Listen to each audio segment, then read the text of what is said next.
সেলাইয়ের সময় আর অন্ধকারে কষ্ট করতে হবে না।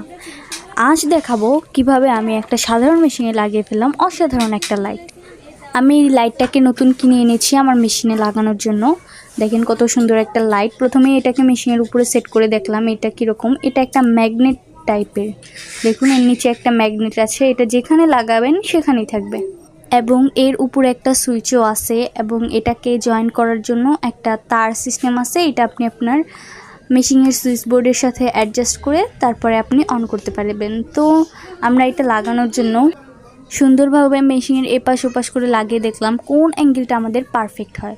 তো এরপরে আমরা পারফেক্ট অ্যাঙ্গেলটা বেছে নেওয়ার পর এটাকে সুন্দরভাবে মেশিনের উপরে বসিয়ে ফেলবো। কাজ করার সময় যদি একটু সব কিছু পরিষ্কার পরিচ্ছন্ন স্পষ্ট দেখা যায় তবে কিন্তু আমাদের কাজ করার আগ্রহটা আরও অনেক গুণ বেড়ে যায়। তো আমরা কাজটা কমপ্লিট করার জন্য আমরা এই লাইটটাকে কিনেছি যাতে আমাদের কাপড়টা স্পষ্ট দেখা যায়, সুন্দর দেখা যায় এবং আপনাদের সাথে আমার যেই সেলাই সংক্রান্ত ভিডিওগুলো শেয়ার করব ওগুলো যেন স্পষ্ট দেখা যায় এবং আপনারা যাতে খুব সহজে বুঝতে পারেন।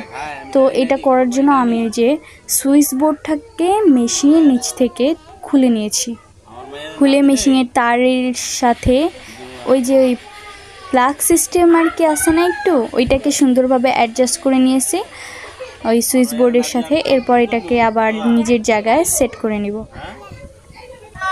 ভালোভাবে স্ক্রু দিয়ে এটাকে টাইট করে নিতে হবে যেন এটা খুলে না যায়। খুলে গেলে আমাদের আবার আরেক সমস্যা হতে পারে, মেশিনে একটু প্রবলেম দিতে পারে। তো আমরা এটাকে ভালোভাবে বসিয়ে এরপরে সুন্দর করে টাইট দিয়ে নিব যেন এটা সহজে না খুলে যায়। পরিষ্কার আলোতে কাজ করলে আমাদের কাজের স্পিডটা আর অনেক বেড়ে যাবে। এই কারণেই মূলত আমি লাইটটা লাগিয়েছি, না হলে কিন্তু এটার প্রয়োজন ছিল না। আমরা এনে গেছিল পর আমাকে তুই টান দিয়ে এককালে ভালো হয়েছে।